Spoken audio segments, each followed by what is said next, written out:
Bien, buenas tardes. Muchas gracias, Guillermo, por tus palabras.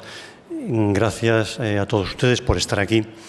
He tenido ocasión de ver la exposición de Daniel Tamayo sobre las ilustraciones de las fábulas de Samaniego y los documentos, las ediciones que están ahí de esas fábulas, y me ha parecido que es algo inédito que no se había hecho en torno a la figura de Samaniego, así que vaya mi felicitación por todo ello, ¿no? Quiero que se imaginen esta escena. Estamos en 1793, exactamente el 11 de marzo de 1793. Aquí en Bilbao un hombre sale de su casa, imagínense, está nervioso, mira hacia un lado, mira hacia otro, de vez en cuando se vuelve hacia atrás, hace frío, está nublado, sopla el viento del mar que entra por la ría. Está nervioso, está intranquilo. Va a visitar al comisario de la Inquisición aquí en Bilbao. Y cuando llega y está delante de él, le dice que tiene que presentar una denuncia por descargo de su conciencia. Y la denuncia es que don Félix María de Samaniego, dice, tiene libros prohibidos por el Santo Tribunal, algunos de los cuales son de autores de la Revolución Francesa. ¿Qué gravedad tienen estas acusaciones en aquel momento? En un momento de censura, en un momento de miedo, en un momento de revolución, de persecuciones. ¿Y por qué se presenta aquí en Bilbao esa denuncia? ¿Y dónde está entonces Samaniego? Samaniego está entonces en su casa Palacio de la Guardia. Imagínense ahora ese pueblo alavés, pequeño, rodeado de viñedos. Nos trasladamos con la imaginación de Bilbao a ese lugar, con la Sierra de Cantabria al fondo. Ahí es donde está Samaniego. Si nos vamos con la imaginación al centro del pueblo, a la plaza, en esa plaza hay una casa que es la casa Palacio de Samaniego. Y tiene 3 plantas, tiene un gran portón, ahí la ven, con 2 columnas clásicas, una a cada lado. En el primer piso, el piso principal, una balconada con herrajes. Y en el tercer piso, arriba, está el escudo de los Samaniego, un escudo barroco coronado por un yelmo. Ahí es donde nació Samaniego. Aquí, en esta casa, nació Félix María de Samaniego. Sus padres tuvieron 9 hijos y él fue el quinto de esos 9 hijos. Nació el 12 de octubre de 1745. Lo bautizaron 2 días después en la iglesia de San Juan, que está enfrente de la casa. Todos estos datos nos constan en la partida de bautismo que se conserva de Félix María Samaniego. Su padre era un hacendado rico que tenía mentalidad ilustrada, por eso se preocupó de darle a su hijo desde pequeño una buena educación, una buena formación ilustrada. Los Borbones habían creado lo que llamaron reales colegios para gente con pocos recursos y para esta primera edad escolar. En esos colegios, reales colegios, empezaban los niños a estudiar a los 8 años y les daban unas mínimas lecciones, les enseñaban a leer y unas mínimas lecciones de aritmética, de geometría, de geografía. A los 11 años comenzaban con lecturas de historia, historia sagrada, historia profana. Pero Samaniego no fue a ninguno de estos colegios. Lo que hizo fue su padre seguir la costumbre habitual de los ricos hacendados, que es darle un preceptor personal. En este caso, el preceptor suyo fue, cuando cumplió 6 años, un jesuita que se llamaba Francisco Antonio Azcárate. Y él le enseñó pues, nociones de gramática, le enseñó francés, le enseñó música, de tal manera que lo preparó para que a los 12 años se marchara a estudiar a Francia. Fue de internado al colegio de los jesuitas que había en Bayona y en Burdeos. Y allí estuvo 6 años Samaniego. 6 años estudiando y formándose como una persona ilustrada, estudiando buenas costumbres, formas, retórica, a saber comportarse en sociedad, danza, música, teatro, todos esos comportamientos propios de un ilustrado. Pero también lectura de filósofos, lectura de los clásicos, lectura de los ilustrados escritores franceses de la época. Cuando volvió en 1764, Samaniego tenía 19 años. ¿Qué se encuentra entonces Samaniego en su casa en La Guardia? De los 9 hermanos, 3 habían fallecido. Su hermana mayor se había casado unos meses antes. También había fallecido su madre, antes incluso de que él se fuera a estudiar a Bayona. Otra de sus hermanas se había ido de monja a las Clarisas, a Vitoria. Su hermano pequeño estaba haciendo la carrera militar, se había ido de militar. Y el hermano mayor, Antonio Eusebio, había iniciado el noviciado con los jesuitas. En La Guardia vivían entonces su padre, su hermana pequeña, Javiera, y él llegó en ese momento ahí. A pesar de ser el segundo de los hijos varones, Samaniego, porque el mayor, que era el heredero, se había marchado a estudiar con los jesuitas, se quedó como heredero de todos los mayorazgos. ¿Y eso es mucho?, se preguntarán. Pues fíjense, por parte materna heredó 3 mayorazgos en Tolosa: el de Yurreamendi, Irala e Idiáquez. Solamente el primero, por no detenernos en todas las posesiones, solamente el primero, el de Yurreamendi, constaba de casa-palacio principal, 2 torres defensivas, armería, iglesia.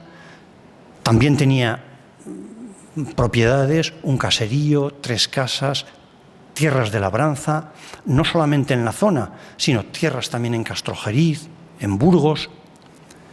Y por parte del padre, por línea paterna, heredó el señorío de Arraya, que eran 7 villas de las cuales cobraba rentas cada año, unas rentas muy importantes que en aquel momento alcanzaban más de 2.500 ducados anuales. Y los mayorazgos de La Guardia, con la casa que hemos visto, y bodega, viñedos, montes de encina, ganados, 200 fanegas de trigo. Es decir, unas cifras que lo convirtieron en uno de los principales hacendados de la zona. Todo esto lo conocemos con detalle por las capitulaciones matrimoniales que se conservan y que se firmaron en 1767. La sociedad del siglo XVIII tenía la estructura heredada de siglos anteriores, pero con algunos cambios. El marqués de la Ensenada había ordenado hacer un catastro con fines fiscales. Y en ese catastro se perciben algunos detalles significativos de los cambios que se estaban produciendo en la sociedad de la época. Por ejemplo, en 50 años habían pasado de 800.000 nobles, 800.000, a 400.000. Una barbaridad todavía, pero fíjense qué reducción, al 50% en 50 años. Un país que era eminentemente agrícola, con una economía rural, entonces cada vez estaban adquiriendo más importancia otro tipo de grupos sociales, aquellos ricos hacendados rurales, nobles rurales, que reunían grandes posesiones. Y aquí en el País Vasco, esa oligarquía rural había tejido un entramado sólido de relaciones familiares. Un ejemplo. El conde de Peñaflorida, que es tío de Samaniego, estaba emparentado con la familia de los Narro, con los Corral. Tenía por sobrinos a la familia Lili Idiáquez, a Montermoso, a los Otazu, a los Aguirre Zuazo, al marqués de Rocaverde, al propio Samaniego, que era su sobrino. Es decir, algunas de las familias más influyentes, más poderosas, más ricas de la época estaban relacionadas entre sí en ese entramado. Samaniego vivió en esta época los años de su juventud dorada.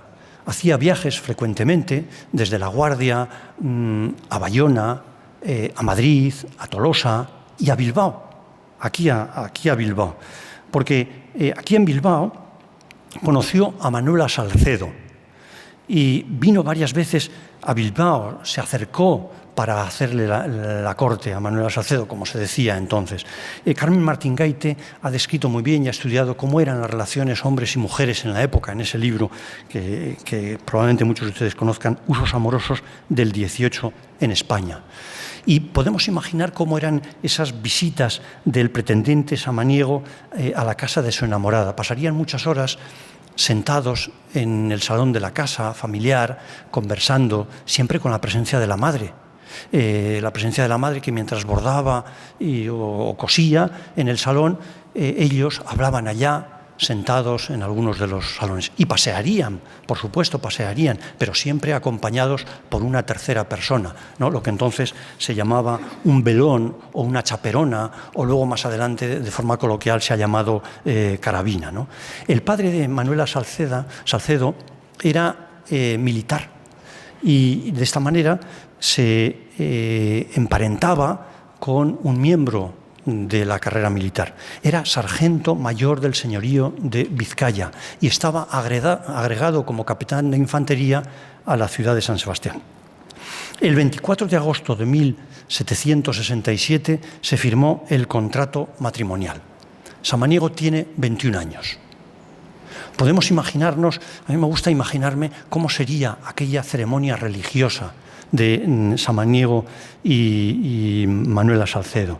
Un espectáculo lujoso al que asistieron representantes de familias nobles y militares y ricos hacendados. Vean, imagínense a esas damas de honor con marcados escotes, como se llevaban entonces, con tocados, con sombreros de cinta, con unos vestidos rococós adornados con grandes pliegues, con cintas de colores, con collares de perlas, probablemente sujetos con enganches de oro. Y los militares estarían allá en esa boda luciendo sus casacas de gala con adornos de charol, con botones dorados, con bandas cruzadas en el pecho. Después de la ceremonia religiosa hubo bailes y las fiestas duraron 2 días completos. El matrimonio se trasladó a La Guardia y su primera preocupación fue tener descendencia, como era habitual en esa época, tener un heredero que se hiciera cargo de todos esos mayorazgos que se habían acumulado. Pero el hijo deseado no llegaba. Y eso se convirtió en una preocupación para la familia y en un problema. Están publicadas las cartas que se intercambiaban con Samaniego, le escribieron sus hermanos, su padre, y con frecuencia en estos años sale ese tema, lo cual quiere decir que era una referencia constante y un problema para la familia en ese momento. Un año antes de la boda, un año antes de ese matrimonio, Samaniego había participado en la fundación de la Real Sociedad Vascongada de los Amigos del País. El promotor de la sociedad fue su tío, el conde de Peñaflorida, Javier María de Muñive e Idiáquez. Él y otros ilustrados se reunían en Azcoitia, tenían tertulias, estudiaban temas distintos, cada día tenían fijado un tema, y ese fue el germen de la Real Sociedad Vascongada. El objetivo era contribuir a través de esa sociedad al progreso del País Vasco, en todos los ámbitos, en la agricultura, en la industria, en la educación. En la agricultura, por ejemplo, trajeron productos nuevos, la siembra de la patata, de la alfalfa, que luego serían importantes. Por supuesto, mejoraron el cultivo de la vid. En la industria promovieron distintas artesanías, crearon instituciones nuevas. En Vitoria, por ejemplo, la Casa de la Misericordia, fundaron la Escuela de Dibujo de Vitoria. En educación, lo más importante de la Vascongada fue la creación del Real Seminario de Vergara. Los jesuitas tenían en Vergara un colegio que quedó abandonado tras su expulsión en 1767. Y ese colegio se entregó a la sociedad vascongada para que pusieran en marcha el seminario de Vergara. El seminario de Vergara era un colegio de internado, de carácter laico, que tenía esos criterios clasistas de la época. De hecho, exigían hidalguía a los alumnos y exigían también limpieza de sangre, que no tuvieran vinculación en generaciones anteriores con los judíos. Samaniego desempeñó un papel muy importante en el seminario de Vergara, no solamente porque fue uno de sus promotores, sino también porque participó en la selección del profesorado, porque fue él mismo profesor y porque fue director en 2 ocasiones del Real Seminario de Vergara. Cuando fue director, una de las veces, ya tenía 35 años. La dirección no encontraron una persona idónea y durante un tiempo la desempeñó el conde de Floridablanca. Pero luego, después, se hizo por turnos rotatorios y a Samaniego le tocó un par de veces. Conocemos los datos, por sus apuntes publicados, conocemos los datos de una de esas ocasiones, la primera vez en que él fue director. En ese año estudiaban en el seminario de Vergara 76 alumnos internos. Fíjense la proporción. Tenía 10 maestros residentes y 12 maestros externos, 22 maestros para 76 alumnos. 76 alumnos que estaban atendidos por 22 sirvientes, camareros que estaban al servicio de los alumnos. La vida del seminario, sin embargo, fue breve. Apenas duró 18 años, porque se produjo la invasión francesa y el 24 de noviembre de 1794 entraron los franceses en Vergara, se dispersaron los profesores, se dispersaron los alumnos y el centro, aunque se reabrió después, fue ya por muy pocos años una situación de decadencia y se cerró definitivamente en 1808. En el seminario de Vergara es donde Samaniego comenzó a escribir las fábulas, por las que sería considerado uno de los escritores ilustrados más importantes. Aquí tenemos a algunos de ellos y Samaniego ocupa un lugar especial dentro de todos esos. Jovellanos, en la memoria, los datos que les decía antes de la enseñanza en el siglo XVIII están tomados de la memoria de la educación que escribió Jovellanos y ahí pueden ver cómo estaba la enseñanza en aquel momento. Ahí tenemos a Jovellanos, a Meléndez Valdés, debajo a Fernández de Moratín y ahí a Iriarte. Y en el centro, también ahí a la izquierda, aquí lo tienen a Samaniego. Samaniego compuso inicialmente 105 fábulas, que las publicó en un primer libro en 1761. Tenía 36 años. La buena acogida hizo que escribiera más y 3 años más tarde publicó un segundo volumen. En total, Samaniego publica 157 fábulas, pero su éxito fue absoluto y después se reeditaron muchas veces, continuamente, ha estado en antologías y es una de las obras más leídas y más utilizadas para la educación. Podemos plantearnos algunas preguntas sobre las fábulas. La primera, ¿cuál es la intención de Samaniego al escribir las fábulas? Samaniego escribe las fábulas para que sirvieran como material pedagógico para el seminario de Vergara. Las escribió para los alumnos del seminario de Vergara. Seguía en este sentido las tesis de l'ars poetica de Horacio, ese lema utile dulci, es decir, la literatura tiene que servir para instruir al mismo tiempo que deleitar, aprovechar deleitando, enseñar y entretener. En la dedicatoria del primer libro, la dedicatoria va dirigida textualmente a los caballeros alumnos del Real Seminario Patriótico Vascongado. En esa dedicatoria Samaniego escribió: los perros y los lobos, los ratones y gatos, las zorras y las monas, los ciervos y caballos, os han de hablar en verso, pero con juicio tanto que sus máximas sean los consejos más sanos. ¿Son originales sus fábulas? Podemos preguntarnos. ¿Son originales? No. Samaniego no pretendía ninguna originalidad literaria. Se inspiró en fabulistas anteriores, en Fedro, en Esopo, en La Fontaine. Las historias que cuenta Samaniego las coge principalmente de La Fontaine. ¿Qué es lo que hace él? Reelaborarlas, contarlas a su manera. De las 157 fábulas que escribió y que se han publicado, de Samaniego solamente son originales 19 que están en el último libro.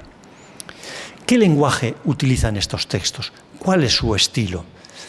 Samaniego solamente tenía un objetivo respecto a la forma de escribir, que es la claridad, que como todo escritor neoclásico buscaba una literatura basada en la razón, que fuera racional, que fuera comprensible, que fuera útil. Su único objetivo es la claridad, porque lo que le importan son las ideas que transmite más que la estética. Entonces, ¿cuál es el pensamiento que transmiten las fábulas? ¿Cuál es su filosofía de vida? Pues Samaniego reúne en las fábulas un compendio de consejos y de normas de conducta.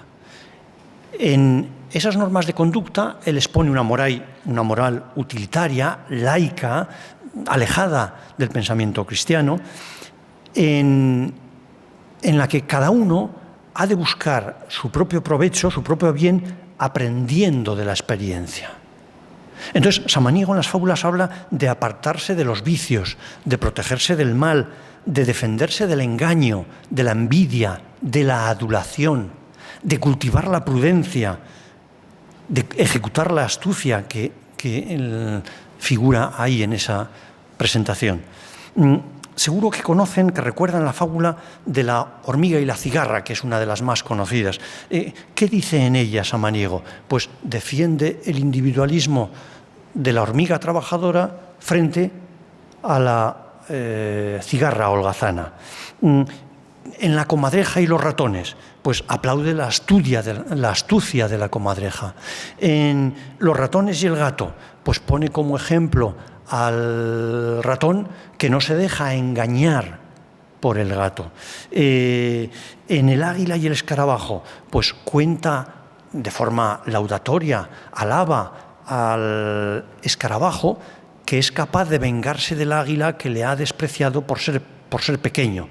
Y escribe ahí una idea: ojo que no hay enemigo pequeño. Defiende la bondad natural en algunas de estas fábulas, en el león y el ratón, por ejemplo, pero cuando lo hace es como una forma de obtener provecho. De hecho, esta fábula, el león y el ratón, acaba con estas palabras: conviene al poderoso, para los infelices ser piadoso, tal vez se pueda haber necesitado del auxilio de aquel más desdichado. Sacar provecho, aprender de la experiencia. La publicación de las fábulas le dio prestigio a Samaniego como escritor, pero también le envolvió en un montón de polémicas, sobre todo con Iriarte. Iriarte nació en Canarias, pero vivía en Madrid. Era una persona prestigiosa, era una persona influyente, frecuentaba a la mejor sociedad de la época. Él era archivero del Consejo Supremo de la Guerra. Era un hombre también de prestigio literario. Había estrenado 2 comedias y con bastante éxito. Una se titulaba El señorito mimado y la otra La señorita malcriada. Bien, pues tanto Samaniego como Iriarte se atribuyeron a sí mismos, en contra del otro, haber sido el primer escritor que había compuesto fábulas en lengua castellana. Él y no el otro. Y ese ego de escritores hizo que se enzarzaran en polémicas y en sátiras del uno contra el otro. Esas sátiras se publicaron, se divulgaron entre los lectores y llegó a crear un ambiente tenso entre ellos. En una de esas polémicas escribió Samaniego estas coplas que les voy a leer 2 versos, refiriéndose a uno de los libros que había acabado de publicar Iriarte, que se titula La música. Iriarte publicó un libro sobre la música y Samaniego escribe estas coplas. Cantar la música Iriarte se propuso en un poema y en lugar de sinfonía tocó la gaita gallega. Señor Iriarte o don Diablo, si más estilo y cadencia no dais al verso, dejad vuestra profesión coplera, o al versificar, ved antes si os presta el asno erudito sus tiesas orejas. El enfrentamiento entre ambos, entre Samaniego y entre Iriarte, acabó en los tribunales. Entre los escritores comenzó a circular un texto impreso en Tolosa, anónimo, no llevaba firma de autor, que se titulaba Carta apologética al señor Masson. Masson había publicado en la Enciclopedia Francesa un artículo en el que se preguntaba, de forma retórica, ¿qué ha aportado España en los 2 últimos, o incluso en los 4, o más, en los 10 últimos siglos? ¿Qué ha aportado a Europa? Era una pregunta retórica, porque la respuesta era nada. Entonces, esta descalificación global desató una publicación de artículos poniendo ejemplos de autores españoles que habían contribuido al progreso en las ciencias, en las artes, en la literatura. La carta apologética al señor Masson ponía como ejemplo precisamente a Iriarte, pero lo hacía de una forma irónica, criticando sus versos, poniendo de ejemplo sus peores versos. El texto de esa carta apologética al señor Masson se cierra con estas coplas burlescas que decían, entre otras cosas, fíjense, tus obras, Tomás, no son ni buscadas ni aun leídas, ni tendrán estimación aunque sean prohibidas por la Santa Inquisición. Entonces, un hombre de Tolosa, que se llamaba Fermín Huarte, empujado por Iriarte, presentó en Tolosa una denuncia contra esta carta apologética al señor Masson, diciendo que contenía expresiones blasfemas.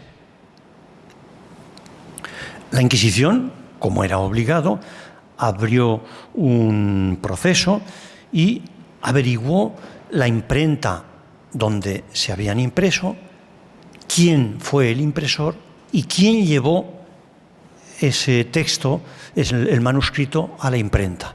Quien lo había llevado se llamaba José Ignacio de Sendoa, que era el administrador de los bienes de Samaniego en Tolosa. El momento de la denuncia contra la carta apologética al señor Masson, que era en febrero de 1789, era un momento muy peligroso. ¿Por qué? Se lo imaginan, por la inestabilidad ideológica de aquellos tiempos. Los tribunales de la Inquisición tenían que evitar que las ideas subversivas de la Ilustración francesa entraran en el país, entraran en la península, cruzaran las fronteras. Eran cada vez más abundantes en esta época los expedientes que se abrían y se tramitaban denunciando ideas liberales o la lectura, la posesión, la difusión de textos que fueran contra la moral, contra las costumbres, contra la tradición establecida. En ese terreno, decía la denuncia, se movía la carta apologética. El Consejo Inquisitorial, de hecho, el Consejo Inquisitorial de Logroño, que fue el que falló este caso, emitió un veredicto, un dictamen condenatorio, señalando, cito textualmente, que el citado impreso debe prohibirse. Fueron amonestados tanto el impresor como Ignacio de Sendoa, que fue quien llevó el manuscrito. Pero del autor todos dijeron que no se sabía quién era, que no conocían quién era y, por lo tanto, que había sido Samaniego. Sobre Samaniego no llegó esta denuncia a él. Y aunque no llegó, sin embargo, él ya sabía que estaba en el punto de vista del tribunal. El matrimonio samaniego, les he comentado antes, se estableció en La Guardia en 1766, después de la boda, hasta 1777. En 1777 se trasladaron aquí, a Bilbao. Por lo tanto, durante este primer proceso inquisitorial de 1789, el matrimonio vivía aquí, aunque el proceso se había iniciado en Tolosa. Eran tiempos convulsos, como ha dicho Guillermo. Samaniego sabía que al otro lado de la frontera había revueltas, había disturbios. El 25 de junio de 1789, varios miembros del tercer estado de la Asamblea General Francesa asaltaron el ayuntamiento y formaron lo que se llamó la Comuna de París. Como saben, la Asamblea Francesa estaba compuesta por 3 estados, representantes del clero, representantes de la nobleza y representantes del tercer estado, que era una cosa más heterogénea. Predominaban la burguesía, pero era más heterogénea. Entonces, la burguesía movilizó a las masas contra la monarquía y contra los otros 2 estados, que eran la nobleza y contra el clero. Crearon una milicia, armaron a los amotinados y, como saben todos ustedes, el 14 de julio llevaron a cabo la toma de la Bastilla. Desde entonces, por Francia se extendieron los levantamientos, se incendiaron mansiones, se produjeron los primeros asesinatos. En Francia cundió el pánico, muchos nobles huyeron, los ministros le aconsejaron incluso al rey que huyera, aunque se quedó allá. Las consecuencias de todo esto, de la Revolución Francesa, llegaron a España. En Francia se estaba difundiendo en estos momentos una literatura política que contenía todas esas ideas revolucionarias, todos esos principios subversivos. Y algunas de esas publicaciones atravesaban la frontera y se convertían para el régimen, para el sistema, en un peligro. El conde de Floridablanca, el ministro Floridablanca, había encargado a la Inquisición que defendiese al país de la influencia ideológica de la Revolución Francesa. Por eso cada vez eran más frecuentes los controles en la aduana de materiales, de libros que pudieran pasar, ¿no? Y la amonestación o detención de aquellos que los transportaban o de aquellos a quienes iban detenidos. En estas circunstancias se interceptó en la frontera, entre las mercancías de un comerciante de Bilbao y que venía a Bilbao, se interceptaron 4 ejemplares de un libro de Condorcet que era Advertencia a los españoles. 4 ejemplares. 2 de esos ejemplares iban. Uno estaba destinado al seminario de Vergara y otro expresa y personalmente para Samaniego. Condorcet era una de las figuras más destacadas del grupo de los revolucionarios de los jacobinos, que, como saben, era un sector burgués, moderado, liberal, que había creado una asociación, la Sociedad de los Amigos de la Constitución, en 1798, y que aquí militaban pues algunos de los principales promotores de la Revolución Francesa, Robespierre, Desmoulins, Brissot, Lafayette, Marat y otros que luego terminarían formando facciones distintas que se enfrentaron entre sí. Condorcet era uno de los principales dirigentes de este movimiento. Estos 4 ejemplares fueron requisados por la Inquisición. A los destinatarios se les abrió un expediente, entre ellos a Samaniego. Este expediente inquisitorial se encuentra en el Archivo Histórico Nacional, en el legajo 4429. Los datos de la Inquisición de los expedientes exteriores también están en distintos legajos, se conservan en el Archivo Histórico Nacional. Samaniego comprendió que la situación iba empeorando, se sentía vigilado aquí en Bilbao. Consideró que era oportuno retirarse a un lugar más tranquilo. Entonces, en el mes de abril de 1792, decidió trasladarse a La Guardia. Había estado aquí en Bilbao 15 años y se marchó a La Guardia. Creen que allí encontró tranquilidad. Pues no. En absoluto. Un día, de pronto, llegan a la villa numerosos abates, frailes franceses, que han cruzado la frontera huyendo de la revolución. Samaniego hospedó en su casa a alguno de estos religiosos. Ellos le comentaron que el rumbo que estaba tomando la revolución. El 10 de agosto, las masas, los sanquillot, los sin calzones, que es la traducción textual, habían asaltado el ayuntamiento de París. Formaron una comuna popular, tomaron las Tullerías, forzaron la supresión de la monarquía, consiguieron el sufragio universal. En la calle, mientras tanto, corría el terror. Los revolucionarios asaltaban las cárceles, asesinaban a aquellos que se oponían a la revolución, que habían sido hechos prisioneros, que estaban encarcelados. Corrían rumores de que en los últimos 5 días habían asesinado a más de 1.500 en las cárceles. Aquella fue la segunda revolución. Se llama así históricamente, como saben, encabezada por Robespierre, que culminó con la proclamación de la República el 22 de septiembre. Luis XVI fue ejecutado en la guillotina meses después. Y el 7 de marzo de 1793, Francia declaraba la guerra a España con el pretexto de que Carlos IV pues había defendido y se había apoyado al monarca francés.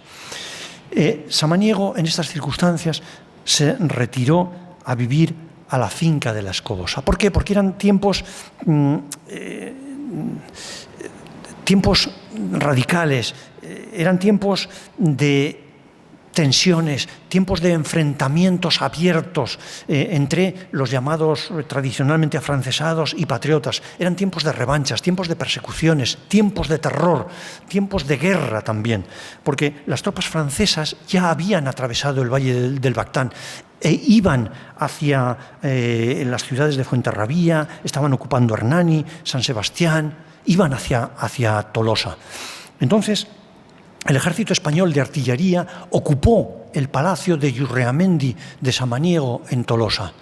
Y cuando las tropas lo utilizaron como centro de intendencia, pero cuando las tropas francesas llegaron en 1794 a Tolosa, entonces abandonaron ese palacio y lo ocuparon, lo asaltaron los franceses. Y allí pasaron el invierno.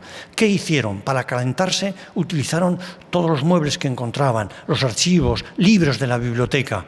Y cuando después se fueron, se llevaron todos los objetos de valor que había. Todos los utensilios de plata, imágenes, todo el oro. ¿Por qué conocemos todo esto? Porque el administrador, José Ignacio de Sendoa, hizo una relación exhaustiva de todo lo que había pasado en ese saqueo, que se conserva en el archivo provincial de Álava. Y Samaniego. ¿Qué hace Samaniego mientras tanto? Mientras ocurre todo eso, ¿dónde está Samaniego? ¿Qué le pasa a Samaniego? ¿Qué es de Samaniego? Pues está en la Escobosa, una finca que está al lado de La Guardia, al lado del río Ebro, en un lugar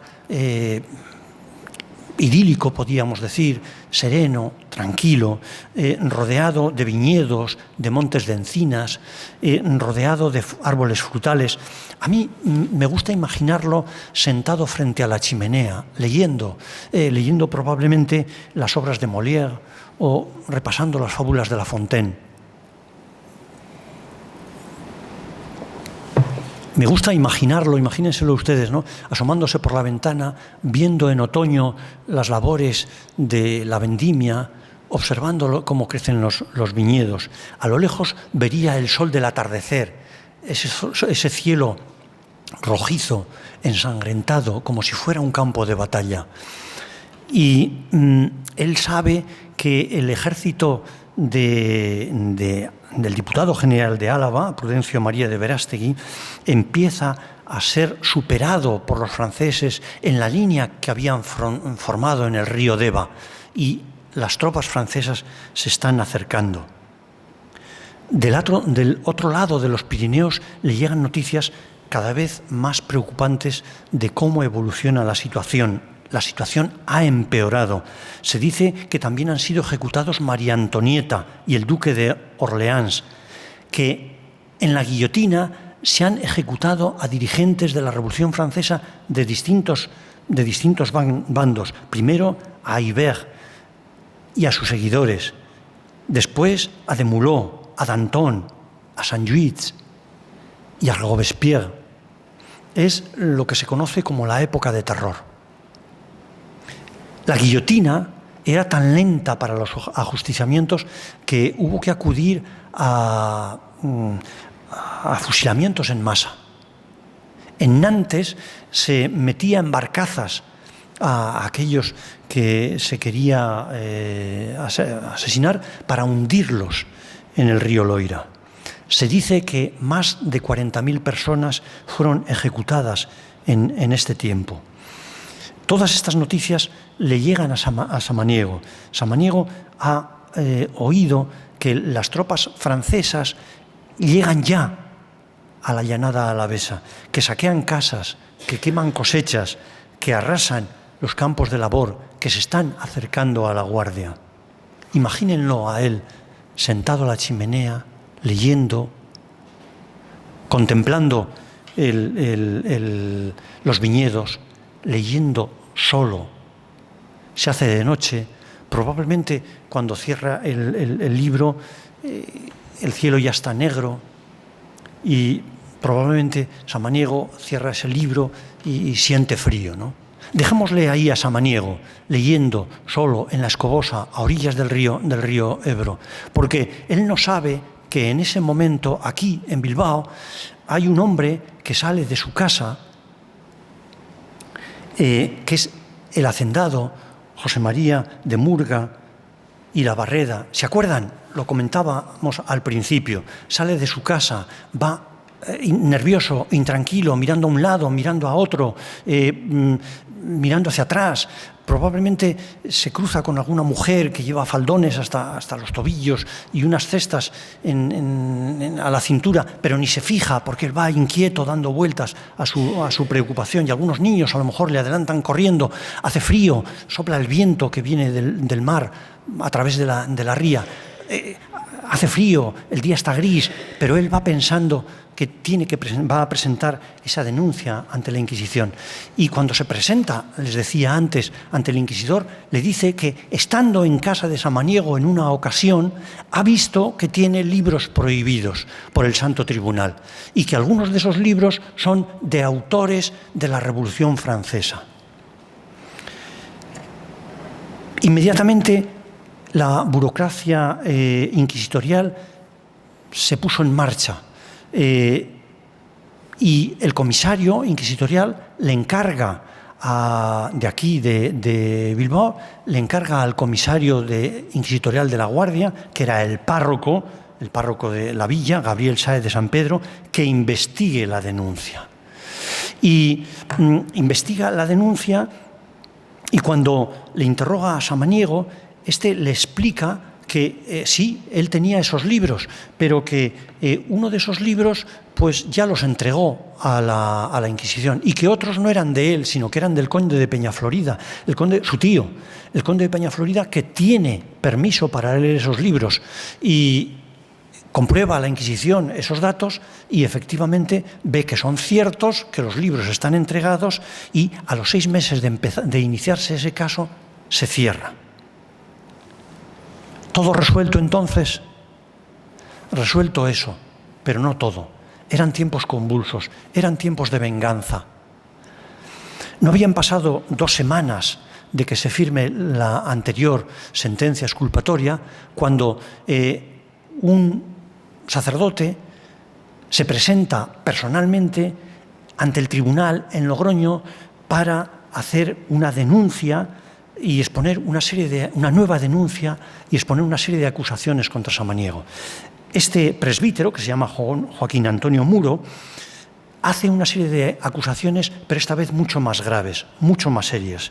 Según él, Samaniego había injuriado al Santo Tribunal diciendo que el Tribunal de la Inquisición se componía de un Cristo, 2 candeleros y 3 majaderos.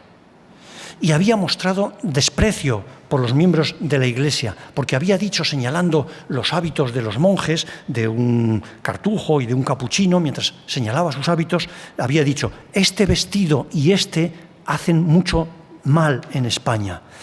Y denunció que Samaniego había ofendido a los santos, porque le había oído decir que, lo cual era una blasfemia, cito textualmente, que los raptos y éxtasis de Santa Teresa eran poluciones.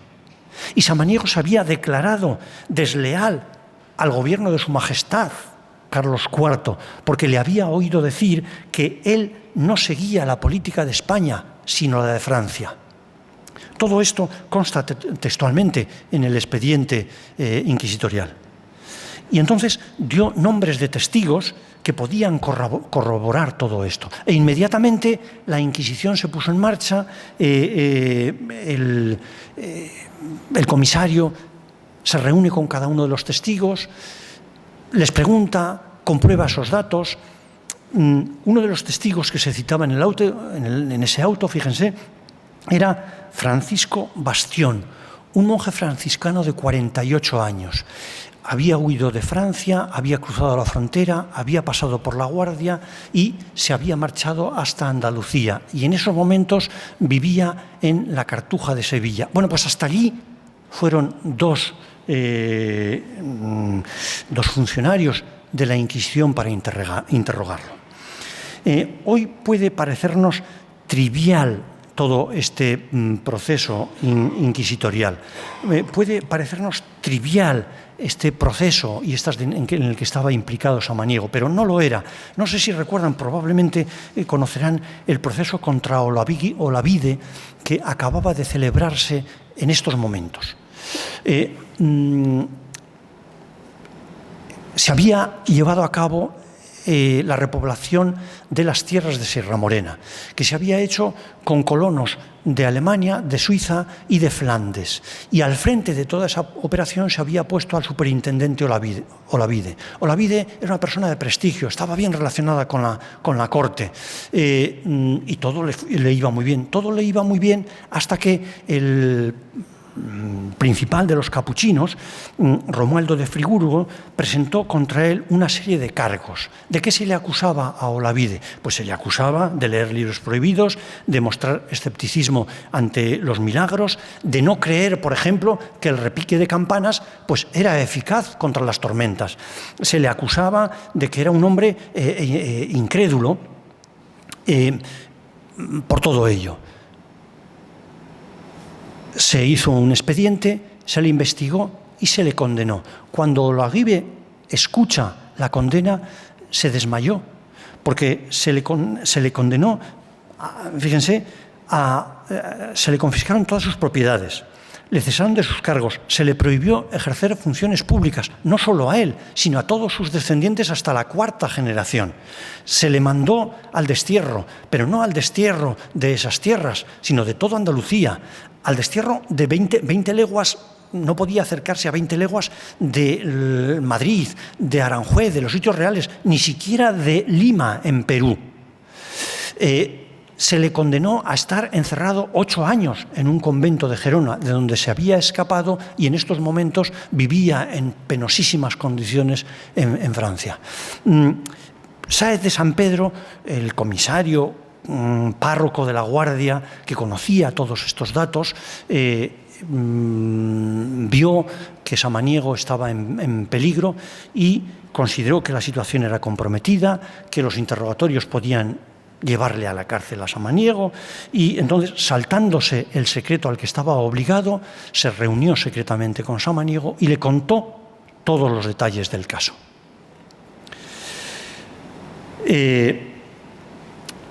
¿Por qué? Pues porque en aquella época cualquier comentario podía ser utilizado para promover una denuncia de herejía. No sé si conocen o les suena el caso de Juana López.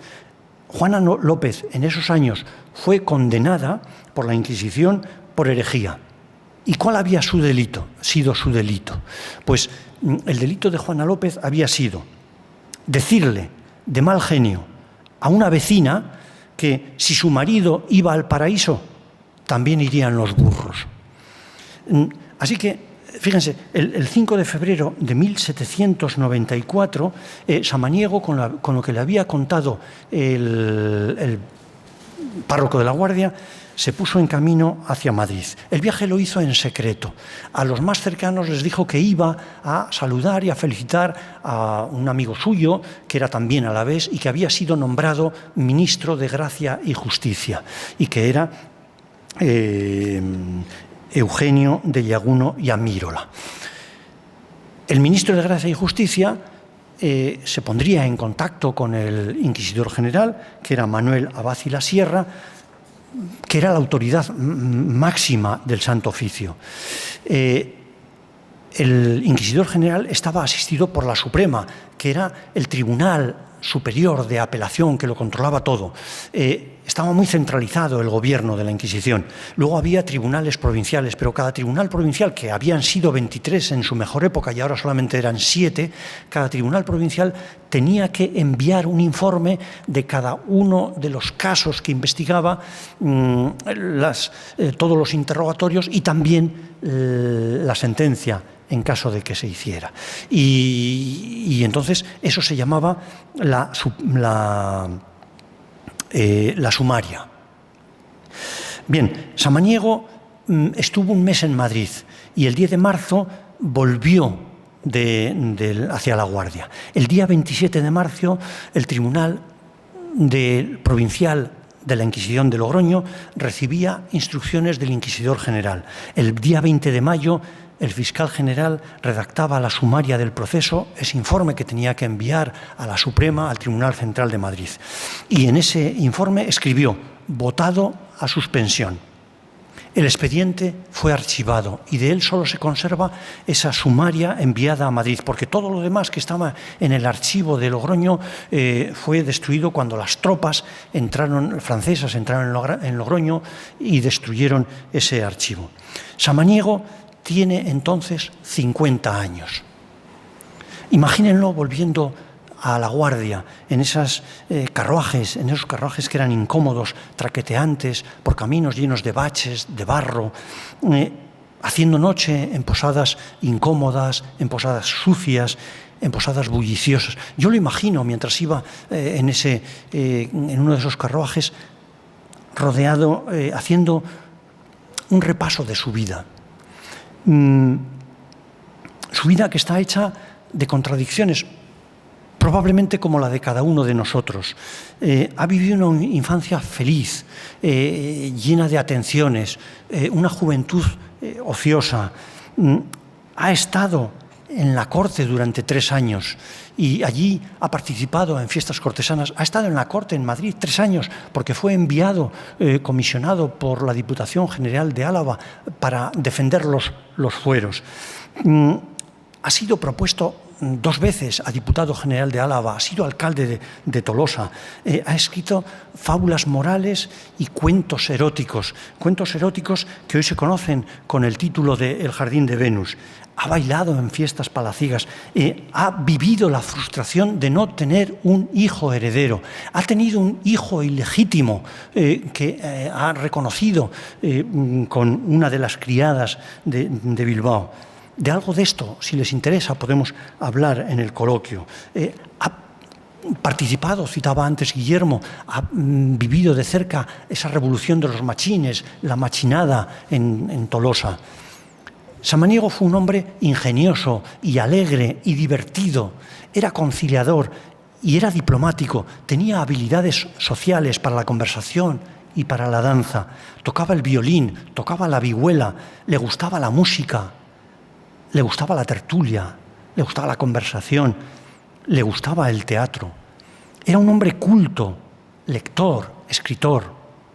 Samaniego escribió que la vida es una travesía y todos los que nos dedicamos, nos gusta el monte, nos gusta la montaña, sabemos que no hay travesía fácil, ninguna travesía es fácil. A él le tocó hacer la travesía de la vida en una época me gusta esa expresión convulsa, ¿no? que ha citado Guillermo al principio, en una época convulsa, de cambios, de crisis, de mudanzas bruscas, quizá como hoy a nosotros. Una de sus fábulas se titula Los navegantes. En realidad todos somos navegantes en un mar revuelto. En esa fábula, Los navegantes escribió: lloraban unos tristes pasajeros viendo su pobre nave combatida de recias olas y de vientos fieros, ya casi sumergida. Cuando súbitamente el viento calma, el cielo se serena y la afligida gente convierte en risa la pasada pena. Mas el piloto estuvo muy sereno, tanto en la tempestad como en la bonanza, pues sabe que lo malo y que lo bueno está sujeto a súbita mudanza. Eso piensa Samaniego al final de su vida, después de todo lo que le ha tocado vivir. Y lo que yo quiero desearles hoy es que en la travesía de sus vidas tengan buena mar y viento favorable.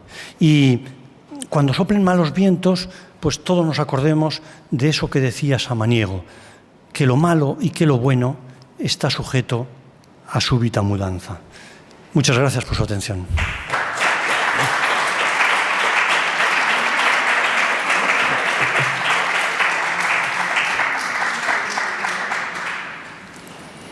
Muy bien, no sé si quieren que comentemos alguna cosa especial o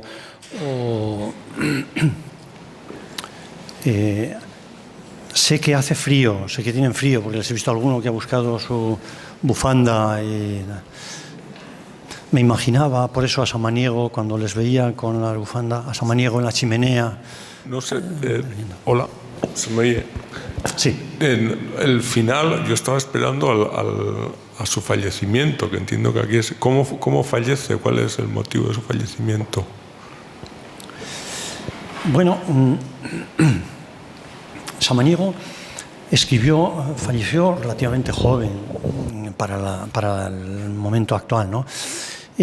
Los últimos años que son realmente un poco penosos, ¿no? Porque se ve implicado en algunas polémicas, ve que le quieren arrebatar alguno de esos mayorazgos, ve que no tiene herederos, hace el testamento un par de años antes de morirse. Tiene varias enfermedades y él es consciente de esa situación de debilidad y de enfermedad, sobre todo cuando hace el testamento. Conscientemente me he querido saltar esa etapa que para mí es una etapa penosa de la vida de Samaniego, ¿no? Porque acaba en la guardia, triste, solo, sin heredero, viendo que le quieren quitar parte de su hacienda, enfermo. Está enterrado en la iglesia, antes comentaba con alguno de ustedes, la iglesia de San Juan, que está enfrente de su casa. Entrando en la iglesia, a la izquierda hay una pequeña capilla, ahí está enterrado Samaniego, pero no hay ni una lápida, ni una placa, ¿no? En su testamento se dice que recogió que se dijeran por él 200 misas, ¿no? El que fue su testador dice que no se han dicho las 200, pero que se han hecho muchos nomenarios, como es público y notorio, ¿no? Y el final de su vida pues, fue realmente un poco penoso, que no es algo en lo que yo he querido centrarme, quizá por todo eso, ¿no? Porque él fue vitalista, le gustaba disfrutar, como a todos los neoclásicos, ¿no? De esos placeres, el placer de la música, de la buena comida, de la buena vivida, el placer de la tranquilidad, el placer del sosiego, de la lectura, el placer de la conversación, como decía antes. Entonces yo me quedo con ese Samaniego vitalista, con ese Samaniego escritor, con ese Samaniego diplomático, con ese Samaniego bonachón, divertido, ¿no? Cuando él llega a Madrid, va a visitar al ministro Floridablanca y le recibe el ministro Floridablanca y se cuenta, está recogido, está escrito, que el ujier le hace que pase al despacho del ministro. El ministro está escribiendo en su mesa, él espera al lado de la puerta, parece que está resolviendo algo urgente, porque Samaniego se queda en la puerta, carraspea, se mueve, mete un poco de ruido con los pies, pero el ministro o no le escucha, o no le oye, o no le hace caso, y sigue con la cabeza agachada resolviendo algo. Entonces Samaniego se vuelve hacia un lado donde está la chimenea en la que arden unos troncos, se acerca a la chimenea, se agacha y se pone a alimentar la chimenea. Y el ministro, cuando levanta la cabeza, le ve a esa persona, para él desconocida, de espaldas, que está alimentando la chimenea, y entonces el ministro sí carraspea, hace y él se da la vuelta y le dice: perdone vuestra merced, pensaba que estaba solo yo. Y entonces así era Samaniego, ¿no? Probablemente esto es falso, probablemente, pero se decía, se escribió, corría este chascarrillo en la corte, probablemente se lo inventó él mismo, probablemente lo contaba en las fiestas, en las tertulias, en esas fiestas cortesanas. Ese es el Samaniego con el que yo me quedo, ¿no? No el de los últimos años de su vida, que a través de las cartas, a través del testamento, a través de esas cartas de los últimos años de su vida, que las pueden leer, están colgadas en internet, son más tristes, ¿no? Yo me quedo con ese Samaniego divertido. El Samaniego, por ejemplo, de los cuentos eróticos, del Jardín de Venus. He traído uno, ¿quieren que se lo lea? Sí. No, pero tampoco se emocionen porque es hora infantil y entonces he traído uno pues menos pues legible, lógicamente, a estas horas. Samaniego escribió muchos cuentos. Hubo en la época una literatura libertina muy importante, libertina, galante, etcétera, que no estaba dedicada a ser escrita, sino fundamentalmente a transmitirse oralmente, a recitarse, a contarse en tertulias. Entonces, ninguno de estos cuentos tampoco son originales de Samaniego, o la mayoría de ellos. También los toma de La Fontaine o los toma de la tradición de Boccaccio, del Decamerón y de tantos otros. Entonces, unos de esos cuentos son más largos, otros son simples chascarrillos, historias, cuentos, hasta chistes, ¿no? Entonces, uno de esos que a mí me hizo gracia cuando lo leí y por eso lo he copiado, por si les apetece. Bueno, o no lo leo, si se les hace tarde, no. Si se les hace tarde, igual es un poco tarde ya, ¿no? ¿Se va a cerrar el museo ahora? ¿Se cierra ya? No, todavía no. Podemos leerlo entonces. El sombrerero, dice, el sombrerero. A los pies de un devoto franciscano se postró un penitente. Oiga, hermano, ¿qué oficio tiene? Padre, sombrerero. ¿Y qué estado? Soltero. ¿Y cuál es su pecado dominante? Visitar a una moza. Con frecuencia, Padre mío, bastante, sin poderme curar de esta dolencia. Cada mes, mucho más. Cada semana, aún todavía más. Dice, ya. Cotidiana, hago 1000 propósitos sinceros, pero explíquese, hermano, claramente, 2 veces cada día, justamente.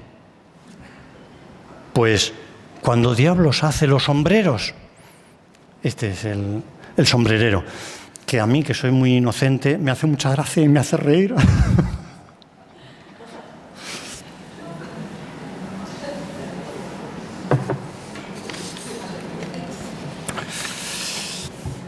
Así era Samaniego.